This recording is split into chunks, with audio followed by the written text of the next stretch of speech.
everybody, I hope all are you doing great. This is Fani. Welcome back to my YouTube channel.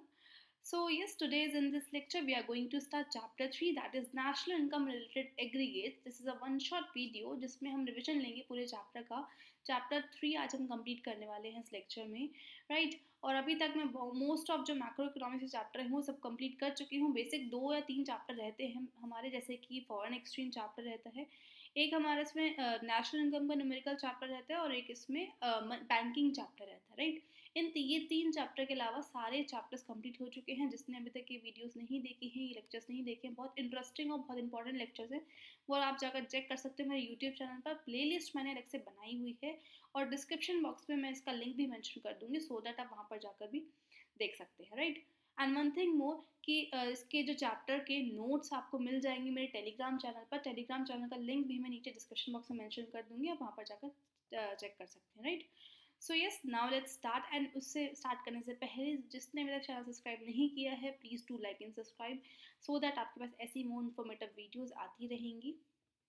And please do comment, कोई important topic आपको नहीं समझ आ रहा है, कोई भी प्रॉब्लम है, कोई भी आपको इकोनॉमिक्स पे कुछ भी समझ नहीं आ रहा है, तो वो आप कमेंट में कर सकते हैं. मैं पर्टिकुलर उस वीडियो पर, उस टॉपिक पर वीडियो बनाऊंगी, right. So now let's start. So yes, आज हम पढ़ने वाले national income and related aggregates. National income क्या होता है, उसके रिलेटेड एग्रीगेट्स क्या है, इंपॉर्टेंट चैप्टर रहता है, इसमें से क्वेश्चंस बनते हैं, वो भी मैं बताऊंगी क्या क्या क्वेश्चंस में से बनते हैं. तो बेसिक अभी हम इसमें पढ़ेंगे नेशनल इनकम क्या होता है, फैक्टर इनकम और अर्नड इनकम, अनअर्नड इनकम और ट्रांसफर इनकम क्या होता है, नॉर्मल रेजिडेंट कौन होते हैं. नेक्स्ट हम कॉन्सेप्ट पढ़ेंगे डोमेस्टिक इनकम और नेशनल इनकम, उनका कॉन्सेप्ट इसमें हम डिस्कस करेंगे. और नेक्स्ट टॉपिक पढ़ेंगे that is difference between normal residents and non residents. आगे भी फर्दर कुछ चैप्टर टॉपिक रहता है रियल जीडीपी, नॉमिनल जीडीपी, को भी हम इसी वीडियो में कवर करेंगे. So first is national income. की बेसिक नेशनल इनकम क्या होता है. National income is sum total of factor income earn by normal residents of a country. तो नेशनल इनकम क्या है, टोटल फैक्टर इनकम जो कि हमारे कंट्री के नॉर्मल रेजिडेंट्स ने अर्न करी है एक अकाउंटिंग ईयर में, that is called national income. तो यहाँ से 2 चीज़ निकल कर आती है. हमने क्या बोला, नेशनल इनकम क्या है, टोटल फैक्टर इनकम जो किसने अर्न करी है, नॉर्मल रेजिडेंट्स ने अर्न करी है एक कंट्री के एक अकाउंटिंग ईयर के अंदर, दैट इज नेशनल इनकम. तो यहाँ पे 2 चीज़ आती है, पहली फैक्टर इनकम क्या होता है, दूसरा नॉर्मल रेजिडेंट्स कौन होते हैं. तो अगर हम बात करें फैक्टर इनकम की, हमारे इकोनॉमी में 4 FOPs होते हैं, that is land, labour, capital and entrepreneur. In 4 FOP से, that is 4 FOPs means factor of production. In 4 FOP से जो भी इनकम जनरेट होती है that is called factor income. तो जैसे सपोज लैंड है, लैंड के ऊपर क्या मिलेगा, रेंट. लेबर को क्या मिलता है, वेजेस मिलते हैं. कैपिटल को इंटरेस्ट मिलता है एंड एंटरप्रेन्योर को प्रॉफिट मिलता है. जब आप इन सारी इनकम्स को ऐड ऑन करेंगे, टोटल फैक्टर इनकम वो, और ये कौन अर्न करेगा, तो हम वो चीज़ हमें नेशनल इनकम में इंक्लूड होती है. और वो किसकी इनकम होनी चाहिए, नॉर्मल रेजिडेंट्स की इनकम होनी चाहिए. तो यहाँ पर नेक्स्ट कॉन्सेप्ट निकल कर आता है नॉर्मल रेजिडेंट्स कौन होते हैं. अभी हमने देखा कि फैक्टर इनकम क्या थी, इनकी टोटल फैक्टर इनकम को प्लस करेंगे. अब नॉर्मल रेजिडेंट्स कौन होते हैं. सो बेसिकली नॉर्मल रेजिडेंट्स की ये 2 क्राइटेरियाज होते हैं. पहला, जो ऑर्डिनरी रिसाइड कर रहे हैं हमारी कंट्री के अंदर, और दूसरा प्लस जिनका इकोनॉमिक इंटरेस्ट हमारी कंट्री में है. ऑर्डिनरी रिसाइड मतलब हमारी कंट्री में या तो वो हमारी कंट्री का सिटीजन हो सकता है या फिर नहीं हो सकता. ऑर्डिनरी रिसाइड हम बोल सकते हैं वो लोग या तो हमारी कंट्री के सिटीजन है, हमारी कंट्री में रह रहे हैं, ऑर्डिनरी रेजिडेंट हो गए. दूसरा, हमारी कंट्री के सिटीजन नहीं है पर वो 1 साल से ज़्यादा हमारी कंट्री में रिसाइड कर रहे हैं, तो वो भी किस में आएंगे, ऑर्डिनरी रिसाइडिंग में आएंगे. साथ ही साथ उनका जो इकोनॉमिक इंटरेस्ट है, अगर वो हमारी कंट्री के लिए, हमारी कंट्री के लिए वो काम कर रहे हैं, तो that will come under the normal resident. तो ये नॉर्मल रेजिडेंट का 2 क्राइटेरिया होता है. तो इन सब की जो नॉर्मल रेजिडेंट है, इन सब की जो फैक्टर इनकम का जब हम टोटल करते हैं, तो उससे हम क्या निकालते हैं अकाउंटिंग ईयर में, उससे हम क्या निकालते हैं, नेशनल इनकम. तो ये पूरा कॉन्सेप्ट है नेशनल इनकम का. आई होप नॉर्मल रेजिडेंट आपको समझ आया होगा कि कौन होते हैं, राइट. तो ये नॉर्मल रेजिडेंट है जो कि ऑर्डिनरी रिसाइड कर हमारी कंट्री में, जिनका इकोनॉमिक इंटरेस्ट हमारी कंट्री में है, तो that will be the come under the normal resident. अब यहाँ पे वो सिटीजन भी हो सकते हैं और सिटीजन नहीं भी हो सकते. अगर हमारी कंट्री के सिटीजन नहीं है तो वो नॉर्मल रेजिडेंट कब कहलाएंगे, अगर वो हमारी कंट्री में 1 साल से ज़्यादा रिसाइड कर रहे हैं. अब वो हमारी कंट्री में सपोज आए हैं और वो सिर्फ 6 महीने रहकर गए हैं, और 6 महीने रहे और फिर वो चले गए, तो वो नॉर्मल रेजिडेंट नहीं होंगे. नॉर्मल रेजिडेंट कौन होगा, जो हमारी कंट्री में आया है और 1 साल से ज़्यादा वो रहा, 1 साल से ज़्यादा, और उसने हमारी इकोनॉमी के लिए, हमारे इकोनॉमिक इंटरेस्ट के लिए वर्क कर रहा है, तो वो कौन होगा, नॉर्मल रेजिडेंट कहलाएगा. अब यहाँ पर एक पॉइंट आता है कि जो भी अनअर्न्ड इनकम होती है, अनअर्न्ड इनकम कौन सी होती है? ऐसी इनकम जो हमने खुद ने नहीं कमाई है या फिर ट्रांसफर इनकम भी हम इसको बोलते हैं, वो फैक्टर नेशनल इनकम में इंक्लूड नहीं होती है। कोई भी अनअर्न्ड इनकम या फिर ट्रांसफर इनकम वो इंक्लूड नहीं होगी किसमें? नेशनल इनकम में। ट्रांसफर इनकम और अनअर्न्ड इनकम दोनों ही सेम चीज़ है। तो ये कौन सी इनकम होती है? जैसे कि चैरिटी, डोनेशन, तो ये सब जो है ये कौन सी इनकम है? अर्न। बिना कमाई में इनकम हमने अर्न तो नहीं करी है लेकिन हमारे पास पैसे आ गए हैं, तो that will not included in the national income, right. तो ये था नेशनल इनकम और नॉर्मल रेजिडेंट्स कौन होते हैं। नेक्स्ट कॉन्सेप्ट इसमें आता है डोमेस्टिक कॉन्सेप्ट और नेशनल कॉन्सेप्ट। अभी हमने नेशनल इनकम पढ़ा, अब ये डोमेस्टिक कॉन्सेप्ट क्या है और नेशनल कॉन्सेप्ट की बात कर रहे हैं। हम इनकम को दो लेवल पर पढ़ते हैं, मैक्रो लेवल में हम इनकम को दो लेवल पर पढ़ रहे हैं, एक डोमेस्टिक कॉन्सेप्ट होता है, एक नेशनल कॉन्सेप्ट होता है। तो डोमेस्टिक कॉन्सेप्ट में क्या होगा? Domestic income. नेशनल कॉन्सेप्ट में क्या होगा? National income, right. तो डोमेस्टिक कॉन्सेप्ट में जो डोमेस्टिक इनकम होती है वो क्या होती है? तो फैक्टर इनकम का ही टोटल होगा, सेम चीज़ है।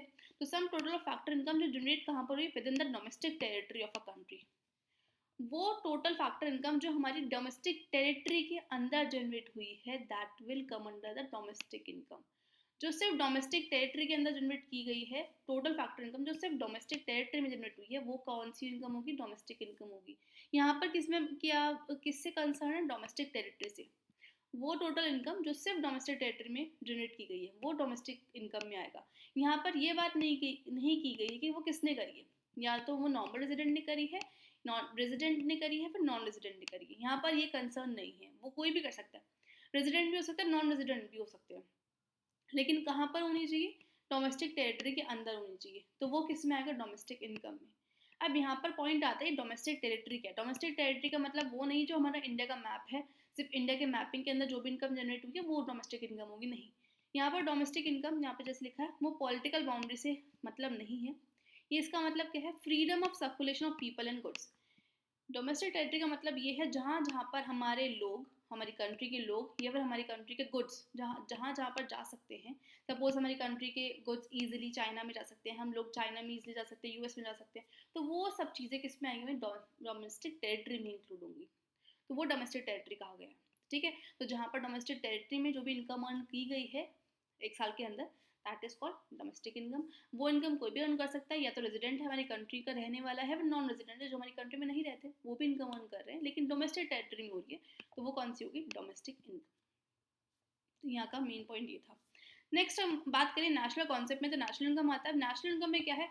टोटल फैक्टर इनकम जो किसने अर्न करी है? नॉर्मल रेजिडेंट ने। यहाँ पर कोई इसकी बात नहीं की गई थी कि किसने अर्न करी, यहाँ पर बात थी डोमेस्टिक में अर्न हुई है फिर आउटसाइड अर्न हुई है। लेकिन नेशनल इनकम में क्या बात हो रही है? ये वो फैक्टर इनकम होगी जो सिर्फ नॉर्मल रेजिडेंट्स ने अर्न करी होगी। अब नॉर्मल रेजिडेंट हमने पढ़ लिया है पीछे क्या होता है, जो ऑर्डिनल रिसाइड करे हमारी कंट्री में और उनका इकोनॉमिक इंटरेस्ट हमारी कंट्री में। तो अगर वो इनकम नॉर्मल रेजिडेंट्स ने अर्न करी है कंट्री के, तो वो कौन सी इनकम होगी? National income. यहाँ पर इससे बात नहीं है कि वो कहाँ पर अर्न हो रही है, वो डोमेस्टिक टेरिटरी में भी अर्न हो सकती है और बाहर भी अर्न हो सकती है, कहीं पर भी अर्न हो सकती है वो, लेकिन अर्निंग कौन करना चाहिए? वो नॉर्मल रेजिडेंट अगर अर्न कर रहा है तो वो किस में आएगा? हमारा नेशनल इनकम के अंदर जाएगा। आई होप आपको डोमेस्टिक इनकम और नेशनल इनकम में समझ आया होगा। एक क्वेश्चन इससे आता है कि what is domestic income and what is national income, तो आपको एमसीक्यू में भी इससे क्वेश्चन पूछ लेंगे। और ये भी पूछ सकते हैं कि डोमेस्टिक टेरिटरी का मतलब यहाँ पे पॉलिटिकल बाउंड्री से रिलेटेड है या फिर क्या freedom of circulation of people और गुड्स होता है। ये एमसीक्यू के लिए चीज़ें इंपॉर्टेंट रहती हैं, तो आपको बहुत अच्छे से इसको पढ़कर जाना होगा, राइट। तो ये था हमारा छोटा सा concept. Next is normal resident and non residents of India के बीच में डिफरेंस। इसमें आपसे क्वेश्चन मतलब वैल्यू बेस्ड क्वेश्चन भी पूछ सकते हैं और डिफरेंस डायरेक्ट भी आ सकता है, इंपॉर्टेंट कॉन्सेप्ट रहता है ये। तो अब नॉर्मल रेजिडेंट कौन होते हैं? इंडिया की हम बात करें, इंडिया के लिए नॉर्मल रेजिडेंट कौन है और इंडिया के लिए नॉन रेजिडेंट्स कौन है, तो उसका डिफरेंस हम बात करते हैं। तो नॉर्मल रेजिडेंट्स कौन होंगे इंडिया के लिए? Indian working in foreign embassy in India. India में फॉरेन एम्बेसी है, लाइक इंडिया में हमें पता है कि हर किसी की जो फॉरेन एम्बेसीज होती है वो हर कंट्री में होती है, जो उनके फॉरेन इंटरनेशनल रिलेशंस को पूरा करती है, रिलेट करके रखती है। तो जैसे हम बात करते हैं इंडिया में किसकी एम्बेसी है? सपोज चाइना की एम्बेसी है। अब इंडिया के अंदर इंडिया का जो मैप है या फिर हम इंडिया जो कंट्री है इसके अंदर एक चाइना की एम्बेसी है, और उस चाइना की एम्बेसी में कौन वर्क कर रहे हैं? इंडिया के ही लोग वर्क कर रहे हैं। तो वो कौन होंगे इंडिया के लिए? मतलब इंडिया के अंदर चाइना की एम्बेसी है और वहाँ पर इंडिया के ही लोग काम कर रहे हैं, तो वो हमारे लिए कौन होंगे? हम ही तो लोग वर्क कर रहे हैं अपनी एम्बेसी, मतलब अपनी कंट्री के अंदर जो एम्बेसी है, तो वो कौन होंगे? इंडिया के लिए नॉर्मल रेजिडेंट्स होंगे, राइट। ऐसे ही Indians employed in WHO located in India. अब इंडिया में जो WHO का ऑफिस है वो इंडिया में लोकेट करता है। ऑफिस तो हर जगह होता है। अब WHO के ऑफिस में इंडिया में WHO का ऑफिस इंडिया में लोकेट करता है, वहाँ पर इंडियंस ही वर्क कर रहे हैं, तो वो इंडिया के लिए कौन हुए? Normal resident. क्योंकि हमारे यहाँ के लोग हमारे और मतलब WHO के ऑफिस में वर्क कर रहे हैं जो कि इंडिया में लोकेट कर रहा है, तो वो कौन हुए इंडिया के लिए? Normal residents. दूसरा, local people working in office of IMF in India. India में IMF का ऑफिस है यहाँ पर, और उसमें इंडिया के अंदर ये IMF का ऑफिस, और उसमें इंडियंस वर्क कर रहे हैं, तो वो इंडिया के लिए कौन हुए? नॉर्मल रेजिडेंट हो। भले ही वो IMF के ऑफिस में काम कर रहे हो, WHO के ऑफिस में काम कर रहे हो, लेकिन कर कौन रहा है? इंडिया के लोग ही तो काम कर रहे हैं, और जो इंडिया में लोकेट कर रहा है WHO और IMF का ऑफिस, तो वो इंडियंस के लिए क्या हो, कौन हुए? इंडिया के लिए कौन हुए? नॉर्मल रेजिडेंट हुए हमारे यहाँ पर। ऐसे जो work foreign citizen working in India for a period of more than 1 year. अभी हमने बात करी थी पीछे, कोई फॉरेनर है वो इंडिया में वर्क कर रहा है 1 साल से ज़्यादा, तो हमारी कंट्री के लिए कौन होगा? वो नॉर्मल रेजिडेंट कहलाया जाएगा। अगर वो 1 साल से कम काम किया है तो वो नॉन रेजिडेंट में आ जाएगा। अगर कोई फॉरेन सिटीजन, कोई UK का पर्सन है, इंडिया में आया है और 1 साल ज़्यादा वर्क कर रहा है, that will come under the normal residents, right. तो ये है नॉर्मल रेजिडेंट का क्राइटेरिया। अगर हम बात करें नॉन रेजिडेंट्स की, तो नॉन रेजिडेंट्स कौन होंगे? NRIs, जो फॉरनर्स होंगे। तो कोई फॉरनर है जो इंडियन एम्बेसी में काम कर रहा है कनाडा और जापान के अंदर। अब लाइक कनाडा में, राइट, कनाडा के अंदर किसकी एम्बेसी है? इंडिया की एम्बेसी है। अब जैसे हमारे यहाँ पर फॉरेन की एम्बेसी थी, ऐसे फॉरेन में भी तो इंडिया की एम्बेसी होगी। अब कनाडा में इंडिया की एम्बेसी है, और उस इंडिया की एम्बेसी में कौन वर्क कर रहे हैं? फॉरनर्स वर्क कर रहे हैं, वहाँ पर के लोग काम कर रहे हैं। तो हमारे लिए कौन होंगे? वो भले ही वो इंडिया की एम्बेसी में काम कर रहे हो, लेकिन वहाँ पर के लोग काम कर रहे हैं, तो हमारे लिए कौन हुए? नॉर्मल रेजिडेंट होंगे, राइट। ऐसे foreigners working in WHO located in India. India के अंदर, इंडिया में लोकेट करता है WHO का ऑफिस, जैसे हमने पहले देखा था। अब उस WHO के ऑफिस में जब वो इंडियंस वर्क कर रहे थे, जो इंडिया में लोकेट कर रहा है, तो वो तो नॉर्मल रेजिडेंट थे। अब उस WHO के ऑफिस में अगर फॉरनर्स वर्क कर रहे हैं, तो वो कौन होंगे हमारे लिए? Normal non residents, right. Foreigners work कर रहे हैं जो कि इंडिया में लोकेट कर रहा है WHO का ऑफिस, तो वो हमारे लिए कौन हुए? Non residents. ऐसे IMF का ऑफिस है जो कि इंडिया में लोकेट करता है, और उसमें कौन वर्क कर रहा है? फॉरनर्स काम कर रहे हैं, बाहर के लोग काम कर रहे हैं, तो हमारे लिए कौन हुए? नॉन रेजिडेंट होंगे, राइट। ऐसे जो फॉरनर्स जो फॉरेन सिटीजन हैं जो इंडिया में काम किया, जिन्होंने लेस देन पीरियड ऑफ 1, मतलब 1 साल से ज़्यादा, जिसने 1 साल से कम जिसने वर्क किया है, कोई फॉरेन सिटीजन है जो कि इंडिया में वर्क कर रहा है 1 साल से कम, तो वो इंडिया के लिए कौन होगा? नॉन रेजिडेंट भी आएगा। तो ये था basic difference between normal residents और non residents of India. I hope आप सबको ये समझ आया होगा अच्छे से कि डिफरेंस क्या है इसका। So now let's come to the next topic, that is conversion. Most important रहता है कन्वर्जन का जो कॉन्सेप्ट है। इसमें से MCQ बेस्ड क्वेश्चंस भी बनते हैं, और इसमें डायरेक्ट क्वेश्चन भी आते हैं, आपसे 1 मार्क्स 2 मार्क्स से पूछ लेंगे कि अगर हमें GDP से NDP पे जाना होगा, फिर NDP से FC पर जाना होगा, तो कैसे इसको इंटर रिलेट करते हैं। MCQ के लिए most important, sorry, MCQ and numerical, इनका एक बेस ये है conversion. So basically domestic income से अगर हमें नेशनल इनकम पर जाना होगा, फिर नेशनल इनकम से डोमेस्टिक इनकम पर जाना होगा, तो इसके लिए कन्वर्जन होता है। अगर हम डोमेस्टिक इनकम से नेशनल इनकम पर जाते हैं, तो हम क्या प्लस करेंगे उसमें? NFI, that is net factor income from abroad. जब हम डोमेस्टिक इनकम में net factor income from abroad को प्लस करेंगे, तो हम क्या निकालेंगे यहाँ पर? नेशनल इनकम हमारे पास निकल कर आएगी। अगर हमें नेशनल इनकम से डोमेस्टिक पर जाना है, तो हम क्या कर देंगे? माइनस कर देंगे NFIA को, और तब हमारे पास क्या आ जाएगा? डोमेस्टिक इनकम निकल कर आता है, राइट। तो नेट फैक्टर इनकम, अभी क्वेश्चन में या तो आपको डायरेक्ट गिवन होगा कि NFIA गिवन है, हमें डोमेस्टिक से नेशनल पर जाना है और NFIA आपको गिवन है, तो हम डायरेक्टली इसको प्लस कर देंगे NFIA को डोमेस्टिक में, नेशनल इनकम निकल कर आ जाएगा। अब कुछ क्वेश्चन में ऐसा होता है कि आपको NFIA डायरेक्टली गिवन नहीं होती है, आपको इस फॉर्म में गिवन होती है। आपको लिखा होगा factor income earn by resident abroad और factor income earn by non resident in our country.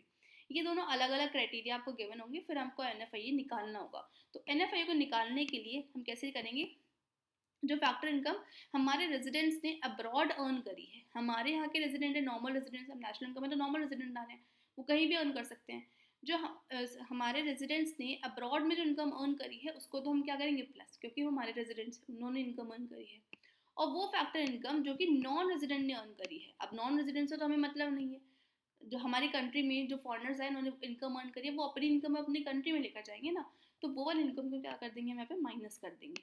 तो इससे हमारे पास क्या निकल कर आता है NFIA, that is net factor income from abroad. तो ऐसे हम NFIA को निकालेंगे, फिर इस NFIA को हम डोमेस्टिक इनकम में प्लस करेंगे, तब हमारे पास क्या निकल कर आएगा नेशनल इनकम। ये चीज़ हम तब यूज़ करेंगे जब हमें गिवन नहीं होगा डायरेक्ट NFIA। अब क्वेश्चन में कई बार ऐसा होता है कि आपको NFIA भी गिवन है, आपको factor income earn by resident abroad ये भी गिवन है, और factor income earn by non resident abroad ये भी गिवन, तीनों चीज़ें एक साथ गिवन दे दी। तो उस केस में आपको सिर्फ NFIA को ही प्लस करना है और इन सबको नहीं देखना है। ये आप नहीं देखोगे क्या लिखा है, ये एक्स्ट्रा में आपको दे रखा है क्योंकि वो ऑलरेडी इंक्लूडेड है। तो आप सिर्फ NFIA को देखोगे कितना वैल्यू है उसको प्लस करो और नेशनल इनकम को निकालो। तो ये बेसिक था डोमेस्टिक से नेशनल पर जाने के लिए। अब हमें पता है जब बात करते हैं हम डोमेस्टिक, तो जैसे हम बोल सकते हैं GDP एट MP, ये हमारा डोमेस्टिक इनकम होगा एट मार्केट प्राइस, राइट। और नेशनल इनकम की अगर हम बात करें तो वो क्या होता है NNP at FC। National income का जो एग्रीगेट होता है that is NNP at FC। अब यहाँ पर तीन चीज़ें आती हैं।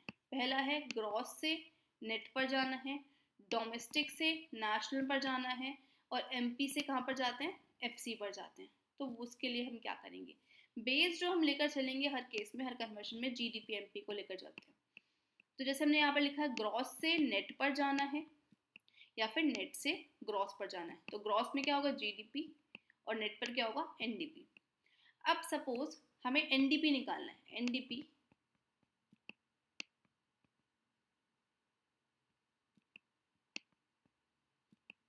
NDP से कहाँ जाना है हमें GDP पर, मींस नेट से ग्रॉस पर जाना है। नेट मतलब कुछ चीज़ सब्ट्रैक्शन में है और नेट से हम कहाँ जाना है ग्रॉस, ग्रॉस मतलब टोटल।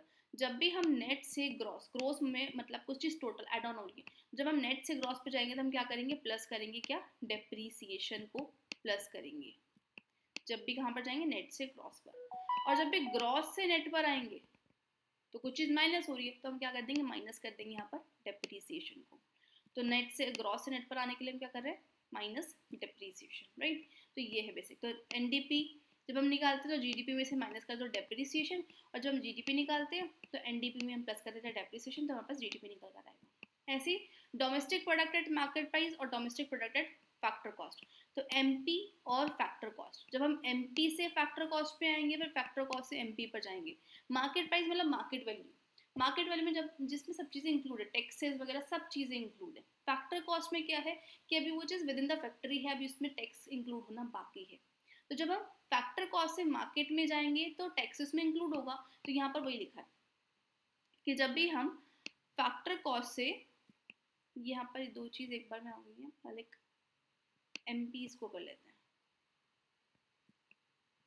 या फिर मैं आपको यहाँ पे बताती हूँ। जब भी हम MP से FC पर जाएंगे, मार्केट प्राइस से फैक्टर कॉस्ट पर जाएंगे, तो हम यहाँ पर क्या करेंगे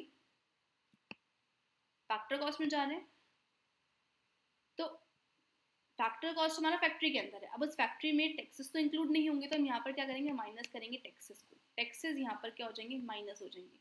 और सब्सिडीज वगैरह दी जाती हैं तो सब्सिडीज को हम क्या कर देंगे इसमें प्लस कर देंगे। तो सब्सिडीज और टैक्सेस इन दोनों को मिला के क्या बनता है नेट इनडायरेक्ट टैक्स। तो इसको हम ऐसे लिख सकते हैं NIT, इन दोनों को NIT से हम कंपेयर, हमें अलग अलग ना लिखकर हम उसको NIT से दिखा सकते हैं। तो NIT से हम ऐसे दिखा सकते हैं कि जब हम MP से FC पर जाएंगे तो NIT को क्या कर देंगे माइनस कर देंगे, नेट इनडायरेक्ट टैक्स माइनस हो जाएगा क्योंकि टैक्स उसमें इंक्लूड नहीं होगा फैक्टर कॉस्ट में, जो कि फैक्ट्री के अंदर है, इसमें टैक्स तो इंक्लूड हुआ ही नहीं है। और जब हम फैक्टर कॉस्ट से मार्केट प्राइस पर आएंगे तो उसमें टैक्सेस वगैरह सब इंक्लूड होंगे, तो उसमें हमारा टैक्स प्लस होगा टैक्स और माइनस होगा सब्सिडी। अब हम इसको अलग अलग ना दिखाकर हम इसमें क्या दिखा सकते हैं डायरेक्ट NIT को। जब हम फैक्टर कॉस्ट से MP पर जाएंगे तो हम यहाँ पर क्या कर देंगे डायरेक्ट प्लस कर देंगे NIT, that is net indirect taxes को हम इसमें प्लस कर देंगे, तब हमारे पास क्या निकल जाएगा डायरेक्टली MP आ जाएगा। तो ये होता है हमारा पूरा। तो NIT कैसे निकालते हैं इनडायरेक्ट टैक्सेस माइनस सब्सिडीज। तो इस तरीके से कन्वर्शन किया जाता है। आई होप आपको समझ आया होगा अच्छे से।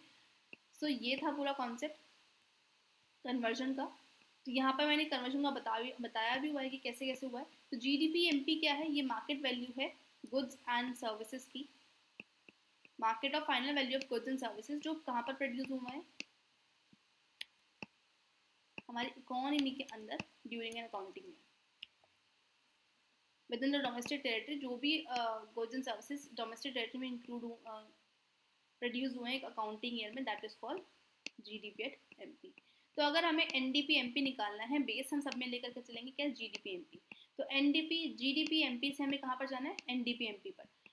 तो एमपी एमपी सेम है, डी और डी सेम है, बी और बी सेम है, हमें कहाँ जाना होगा, ग्रॉस से नेट पर। अब ग्रॉस से नेट पर जाने के लिए हम क्या करेंगे, क्या पढ़ा था हमने, माइनस कर देंगे डेप्रिसिएशन को।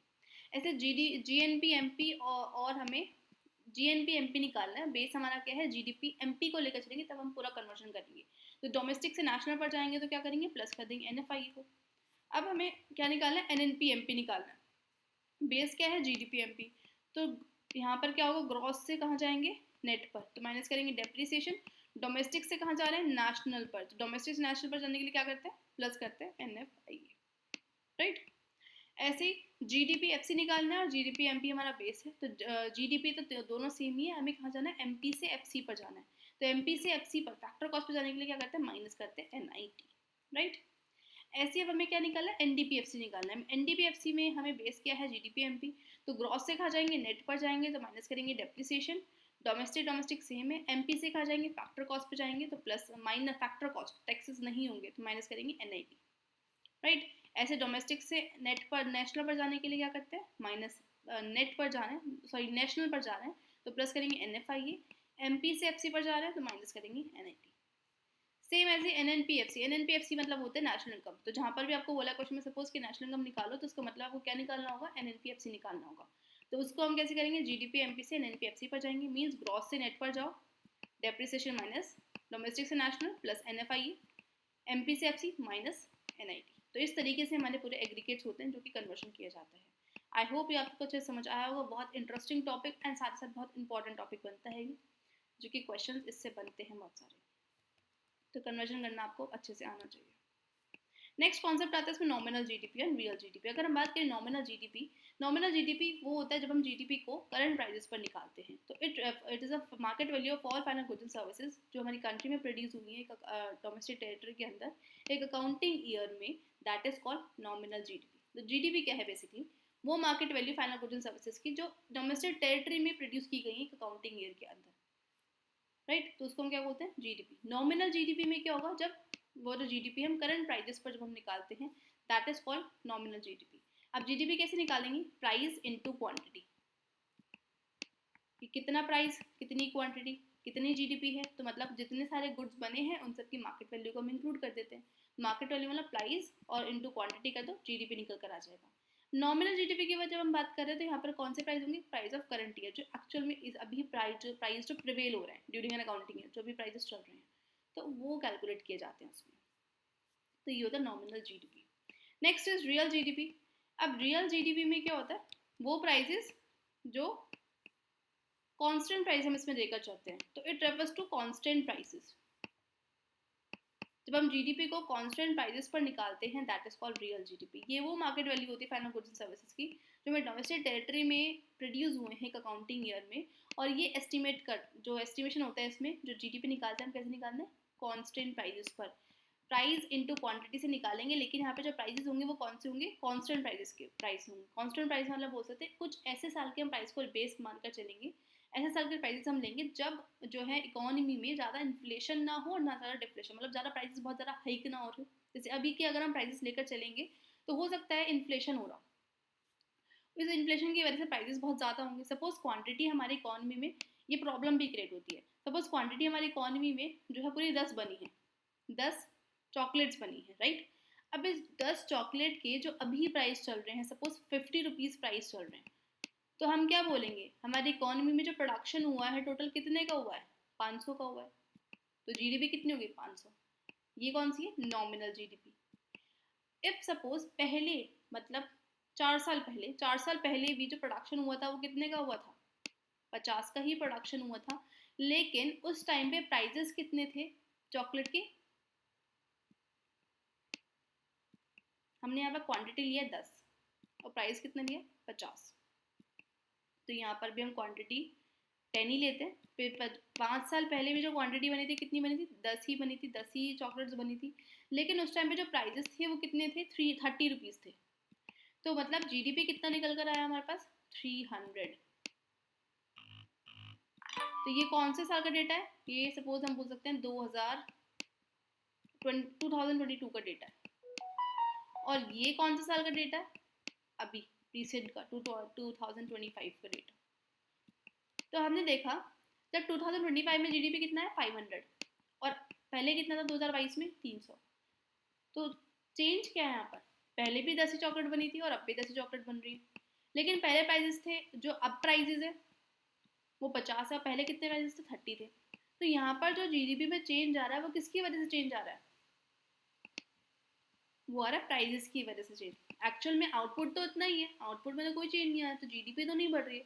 तो यहाँ पे बढ़ता हुआ हमें क्या दिखा रहा है, प्राइजेस बढ़ते हुए दिखाई दे रहे हैं। तो मतलब यहाँ पे इन्फ्लेशन होता हुआ हमें दिखाई दे रहा है कि इस साल इन्फ्लेशन हो गया है, जिसकी वजह से हमें जीडीपी बढ़ती हुई दिखाई दे रही है। तो जीडीपी नहीं बढ़ रही, एक्चुअली में इन्फ्लेशन की वजह से हमें जीडीपी बढ़ती दिखाई गई है। तो ये होता है हमारा कॉन्सेप्ट। तो इसी वजह से जब जीडीपी निकाला जाता है तो रियल जीडीपी निकालते हैं, जिससे हमें एक्चुअल जीडीपी का पता चलता है कि जब हम जीडीपी को कांस्टेंट प्राइस पर निकालेंगे तो हमें एक्चुअल में पता चलेगा कि एक्चुअल में आउटपुट कितना बना है मार्केट के अंदर। उस तरीके से हम निकालते हैं, राइट। तो ये है हमारा जीडीपी, नॉमिनल जीडीपी और रियल जीडीपी का कॉन्सेप्ट। जब हम प्राइजेस को बेस ईयर के प्राइजेस को लेकर चलते हैं तो यहाँ पे पी इंटू क्यू होगा बेसिक। रियल जीडीपी हम कैसे निकालते हैं, nominal GDP divided by price index. Price index वही चीज़ होती है हमारा इन्फ्लेशन वाला कॉन्सेप्ट इनटू 100, राइट। तो जैसे हमें जीडीपी निकालना है, रियल जीडीपी फाइंड आउट करना है, नॉमिनल हमें दिया हुआ है और प्राइस इंडेक्स दिया है। Nominal that is 100, price index that is 200, तो उनको डिवाइड किया, हमारे पास जो जीडीपी निकल कर आया है इनटू 100, जीडीपी निकल कर आया 50। तो रियल जीडीपी क्या है, इंडिकेटर है वेलफेयर का। रियल जीडीपी हमें एक्चुअल में ये बताता है कि एक्चुअल में आउटपुट कितना बना है, एक्चुअल में रियल में कितना जीडीपी इंक्रीज हुआ है। इट्स अ बेस्ट इंडिकेटर और it's we can say it is a indicator of welfare कि जितना जीडीपी बढ़ा होगा मतलब उतना ज़्यादा वेलफेयर बढ़ा। अब नॉमिनल जीडीपी अगर बढ़ रहा है तो उसका मतलब ये तो नहीं है एक्चुअल में जीडीपी बढ़ रहा है, हो सकता है प्राइजेस के बढ़ने की वजह से जीडीपी बढ़ रहा है, तो मतलब इन्फ्लेशन हो रहा है। तो रियल जीडीपी में एक्चुअली बताता है कितना जीडीपी इंक्रीज हुआ है, क्योंकि हम यहाँ पर प्राइजेस जो है कांस्टेंट लेकर चल रहे हैं। तो ये था पूरा concept real GDP nominal GDP का। एग्जाम्पल भी मैंने इसमें अलग से लिया है, जैसे हमने देखा जो मैंने आपको पीछे बताया वही चीज़ मैंने एग्जाम्पल से आपको पहले समझा दी है। क्वांटिटी ए 100 बनी है, क्वांटिटी बी 50 और क्वांटिटी सी 20, राइट। अब अगर मैं बेस ईयर के प्राइजेस लेती हूँ तो पहले क्वांटिटी ए के 100 रुपीज़ थे, क्वांटिटी बी के 50 रुपीज़ थे और क्वांटिटी सी के 10 रुपीज़ थे। करंट ईयर के आज के टाइम में उसी ए क्वांटिटी के कितने प्राइजेस हैं 300, बी के 150 और सी के 40। पहले प्राइजेस कम थे और अब प्राइजेस बढ़ रहे हैं। अगर हम जीडीपी निकालेंगे बेस ईयर पर, मतलब रियल जीडीपी हम यहाँ पर निकाल रहे हैं, तो हमारे पास प्राइस इंटू क्वांटिटी करो, 100 इंटू 100 10,000, 50 इंटू 50 2500, 20 इंटू 100 200। तो ये हमारे पास निकल कर आया क्या, रियल जीडीपी। करंट प्राइसेस पर जब हम जीडीपी निकालते हैं means nominal GDP 300 into 100 30,000, 50 into 150 7500, 20 into 40 800। तो ये निकल कर आया नॉमिनल जीडीपी। तो हमें देखने के लिए मिल रहा है यहाँ पर कि जो नॉमिनल जीडीपी है वो ज़्यादा है as compare to real GDP. लेकिन यहाँ पर जो नॉमिनल जीडीपी बढ़ रही है वो किसकी वजह से बढ़ रही है, क्वांटिटी तो दोनों साल सेम ही बनी है, पहले भी सेम बनी थी 2025 में भी सेम थी और 2022 में भी सेम थी, लेकिन यहाँ पर प्राइजेस में डिफरेंस हमें देखने के लिए मिल रहा है, जिसकी वजह से हमें क्वांटिटी मींस जो बोल सकते हैं हम जो जीडीपी है उस पर डिफरेंस देखने के लिए मिल रहा है। तो यहाँ पर एक्चुअल में जीडीपी नहीं बढ़ रही, नॉमिनल जीडीपी नहीं बढ़ रही, एक्चुअल में क्या हो रहा है, प्राइजेस बढ़ रहा है, मींस इन्फ्लेशन इंक्रीज हो रहा है। That is come under the nominal GDP. So ये था पूरा कॉन्सेप्ट नॉमिनल और रियल जीडीपी का। एक छोटा सा कॉन्सेप्ट इसमें और रहता है that is price deflator. Price deflator हमारा प्राइस इंडेक्स जैसा ही होता है जो कि इन्फ्लेशन को मेजर करता है। तो प्राइस डिफ्लेटर क्या है, it refers to ratio between GDP at current prices and GDP at constant prices. जब हम जीडीपी को करंट प्राइसेस पर जीडीपी करंट प्राइसेस को डिवाइड करते हैं जीडीपी एट कांस्टेंट प्राइसेस से, तो वो उससे हम क्या मेजर करते हैं, that is GD price deflator को मेजर किया जाता है। तो यहाँ पर प्राइस डिफ्लेटर कुछ नहीं है, प्राइस डिफ्लेटर सिर्फ यही बताता है कि इन्फ्लेशन को मेजर करता है, इकोनॉमी में इन्फ्लेशन कितना चल रहा है। Basically nominal GDP like current prices and constant prices, right. तो प्राइस डिफ्लेटर हमें ये बता रहा है, बेसिक जो प्राइस डिफ्लेटर है वो इन्फ्लेशन को मेजर करता है, ये सेम है जैसे प्राइस इंडेक्स का। प्राइस इंडेक्स भी ये बताते हैं, जब प्राइस इंडेक्स भी हम कैसे निकालते हैं, GDP at current prices divided by GDP at constant prices से हमारे पास प्राइस इंडेक्स निकल कर आता है। सेम ये प्राइस डिफ्लेटर के जैसे ही है जो कि इन्फ्लेशन को मेजर करता है। अगर हम निकालें जीडीपी डिफ्लेटर, तो जीडीपी डिफ्लेटर कैसे निकालेंगे, GDP at current prices that जो कि क्या है nominal GDP GDP at constant price जो कि क्या है, रियल जीडीपी। तो जब प्राइस इंडेक्स हमें निकालना हो या फिर जीडीपी डिफ्लेटर निकालना हो, तो उसका फॉर्मूला क्या है, nominal GDP upon real GDP into 100। तो उससे हमारे पास क्या निकल कर आता है, प्राइस डिफ्लेटर, और we can say price index, right. तो इससे हमारे पास निकल कर आता है, जैसे हमें क्वेश्चन में दे रखा है नॉमिनल जीडीपी हमें गिवन है 100 और रियल जीडीपी गिवन है 50, हमें क्या निकालना है, जीडीपी डिफ्लेटर निकालना है या फिर प्राइस इंडेक्स निकालना है। दोनों के लिए सेम ही फॉर्मूला होगा, नॉमिनल जीडीपी को डिवाइड करेंगे हम रियल जीडीपी से, इनटू करेंगे 100 की, तो हमारे पास nominal GDP sorry GDP deflator और प्राइस इंडेक्स निकल कर आता है, दैट इज 20। तो इस तरीके से हम निकालते हैं। इस चैप्टर के न्यूमेरिकल क्वेश्चन इंपॉर्टेंट है। प्राइस डिफ्लेटर से क्वेश्चन इसमें आ सकते हैं। प्राइस डिफ्लेटर क्या होता है, प्राइस डिफ्लेटर से न्यूमेरिकल क्वेश्चंस, और जो हमने अभी इसमें क्वेश्चंस करे हैं ये इस टाइप के जो क्वेश्चंस है, जीडीपी आपको गिवन होगा, nominal, real, price index given होगा, रियल आपको निकालना होगा। तो इस टाइप के क्वेश्चंस भी इसमें इंपॉर्टेंट है। न्यूमेरिकल क्वेश्चन अच्छे से करके जाना, मोस्ट इंपॉर्टेंट रहते हैं। 3 मार्क्स में एक न्यूमेरिकल क्वेश्चन इसमें आएगा ही आएगा, राइट। सो ये चैप्टर हमारा इसमें कंप्लीट हो गया, चैप्टर 3 पूरा। अब इसमें हमारे लास्ट टॉपिक्स कुछ, last topic not in this chapter, last chapters रहते हैं हमारे कुछ इसमें, बैंकिंग, एक हमारा नेशनल इनकम का जो न्यूमेरिकल चैप्टर है वो पूरा रहता है। वन शॉट वीडियोस में मैं लेकर आने वाली जल्दी। So stay tuned, thanks for watching and don't forget to like and subscribe my channel. And जिसने चैनल सब्सक्राइब नहीं किया फटाफट से कर लो, और साथ ही साथ इसका जो नोट्स हैं वो मैं अपने टेलीग्राम चैनल पर डाल दूँगी, आप वो जाकर ज्वाइन कर लो। बहुत सारी आपको उस पर इन्फॉर्मेशन मिलती रहेंगी, साथ ही साथ आप उस पर अपना मतलब पॉइंट्स भी रख सकते हो किस टाइप का आपको आगे वीडियोस चाहिए होंगी। So yes, stay tuned. Thanks for watching, and don't forget to like and subscribe. Bye bye.